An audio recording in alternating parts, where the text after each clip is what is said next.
हाय दोस्तों, आज की वीडियो में हम लेकर आए हैं एक मजेदार कहानी। और इसी तरह के वीडियो को सुनने के लिए हमारे चैनल DM कार्टून वीडियो को सब्सक्राइब करें, लाइक करें और अपने दोस्तों के साथ शेयर करें। चलिए अब कहानी शुरू करते हैं। गांव की जिठानी। शांति अपने दो बेटों अर्नव और आरुष के साथ शांति से जीवन बिता रही थी। लेकिन शांति के पति सोहन से उसकी कभी कभार थोड़ी अनबन हो जाती थी। एक दिन शांति रोज की तरह सुबह का खाना बना रही थी, तभी दरवाजे की घंटी बजी। घंटी की आवाज सुनकर वो दरवाजे की ओर जाते हुए कहती है, अरे आती हूँ, कौन है? सब्र करो। शांति दरवाजा खोलती है तो देखती है कि उसके जेठ मोहनदास सामने खड़े होते हैं। वो सक पकाकर अपना घूंघट करती है और पैर छूकर कहती है, आइए आइए जेठ जी। कैसी हो शांति? जी मैं तो बिल्कुल ठीक हूँ, सब आपकी मेहरबानी है भाई साहब। शांति और मोहनदास की बातें सुनकर शांति का पति सोहन और उसके दोनों बेटे बाहर आ जाते हैं। अरे भैया राम राम, कैसे हो आप? राम राम भाई। अरे शांति, ऐसे खड़ी खड़ी क्या देख रही हो?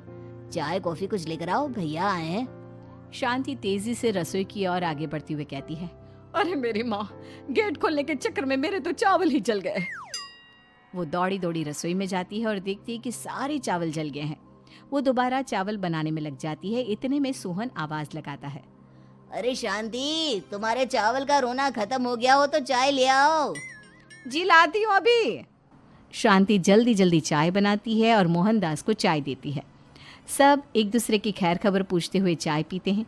चाय खत्म होती ही मोहनदास शांति की ओर देखते हुए मजाक में कहते हैं, शांति, अब तुम्हारी चाय में दम नहीं रहा, अब हमें चाय बनाने वाली बदलनी पड़ेगी।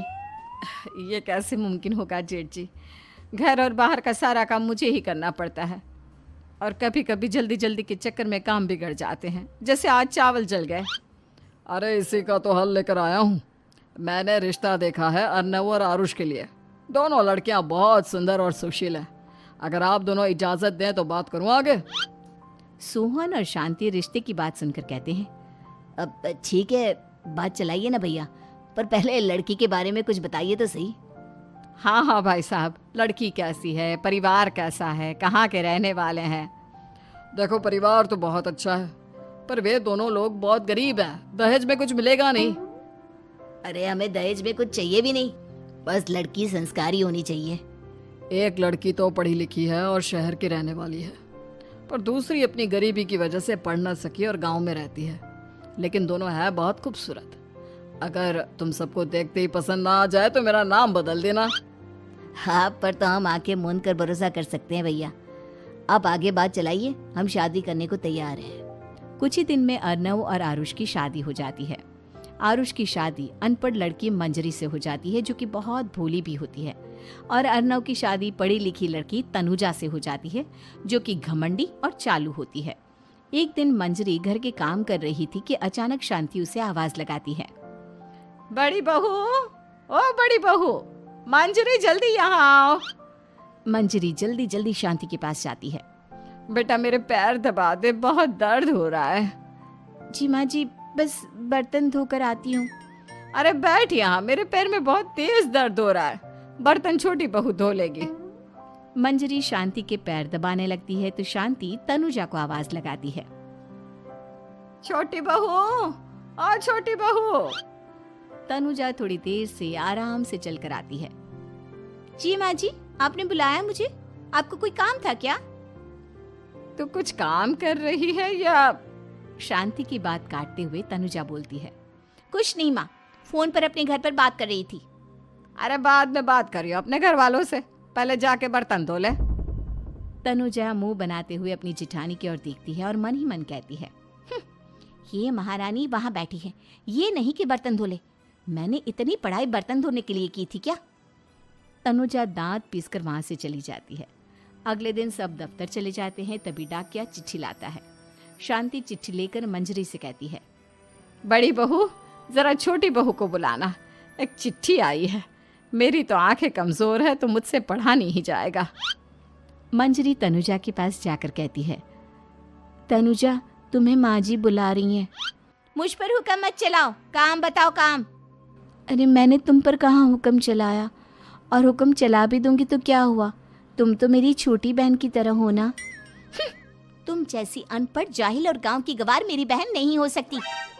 बेचारी मंजरी तनुजा की बात सुनकर अपना सा मुंह लेकर रह गई। कोई चिट्ठी आई है, माँ जी तुमसे पढ़वाना चाहती है, बस इसलिए बुला रही हैं। मुंह टेढ़ा करके तनुजा मंजरी का मजाक बनाती हुए कहती है, अनपढ़ कहीं की। तनुजा का ऐसा बर्ताव देखकर बड़ी बहू बहुत दुखी होती है। तनुजा को अपनी पढ़ाई का घमंड इतना हो गया कि अब वो घर के कोई काम नहीं करती और अपनी जेठानी का मजाक बनाती रहती। तनुजा का ये बर्ताव अब उसकी सास को भी नजर आने लगा था। एक दिन शांति ने अपनी बड़ी बहू से कहा, मंजरी, तनुजा हर समय तुम्हारा मजाक उड़ाती है, तुम्हें गुस्सा नहीं आता क्या? आता तो है माँ जी, लेकिन मैं क्या करूं? जब भी उसे कुछ बोलती हूँ वो और भी जली कटी बातें मुझे सुनाकर चली जाती है। मैं उसे अपनी छोटी बहन की तरह प्यार करती हूँ, लेकिन उसके दिल में मेरे लिए कोई इज्जत नहीं। बहू, तूने वो कहावत सुनी है, जुल्म करने वाले से ज्यादा जुल्म सहने वाला अपराधी होता है। मंजरी अपनी सास का इशारा समझ जाती है। वो अपनी देवरानी को सबक सिखाने की ठान लेती है और एक दिन शांति अपनी दोनों बहुओं के साथ बैठी थी तो शांति अपनी बड़ी बहू से पूछती है, अरे बहू, शाम होने को है, कुछ सोचा है क्या बनेगा खाने में? माँ जी, मेरे तो सर में बहुत दर्द है आज। मेरी प्यारी देवरानी ही कुछ अंग्रेजी खाना बनाकर खिलाएगी। सुना है पढ़े लिखे लोग अंग्रेजी खाना बहुत अच्छा बनाते हैं, क्यों तनुजा? इतना कहकर मंजरी अपनी सास की ओर देखकर मुस्कुरा दी। तनुजा अपनी तारीफ सुनकर बहुत खुश हो गई। इतने में शांति कहती है, यह तो सच बात है छोटी बहू, ये तो मैंने भी सुना है। हम भी पक गए हैं बड़ी बहू के हाथ का खाना खा खा कर। तनुजा, तुम्हारी माँ भी तो तुम्हारे खाने की बहुत तारीफ करती हैं। आज हमें भी खिला दो कुछ अच्छा सा बनाकर। शांति की बात सुनकर छोटी बहू और आसमान पर चढ़ गई, पर उसे ये कहाँ पता था कि उसकी सास और जेठानी उसे सबक सिखाना चाहती हैं। तनुजा अपनी तारीफ सुनकर खुश तो बहुत होती है, पर सोचने लगती है, मुझे तो कैसा भी खाना बनाना नहीं आता, अब मैं क्या करूंगी? अगर मैंने इनको सच बता दिया तो मेरी सारी इज्जत मिट्टी में मिल जाएगी। अरे छोटी बहू, क्या सोच रही हो? खिलाओगी ना अपने हाथ का अंग्रेजी खाना? छोटी बहू हाँ में सर हिला देती है। अचानक से उसके दिमाग में एक आइडिया आता है। मैं इंटरनेट से देखकर कुछ बना लेती हूँ, मेरी वाहवाही पूरे घर में हो जाएगी। मुझे कौन सा रोज रोज बनाना है। माँ जी, आज आप सबको ऐसा खाना खिलाऊंगी, ऐसा खाना खिलाऊंगी कि... इतने में शांति छोटी बहू की टांग खींचते हुए कहती है कि पता नहीं कैसा खाना खिलाओगी, ए ऊपर वाले हमारी रक्षा करना। इतना बोलकर शांति और मंजरी दोनों जोर जोर से हंसने लगते हैं। अब तनुजा रसोई घर में चली जाती है और खाने की तैयारी करने लगती है, पर उसे रसोई घर की चीज़ों के बारे में तो कुछ नहीं पता।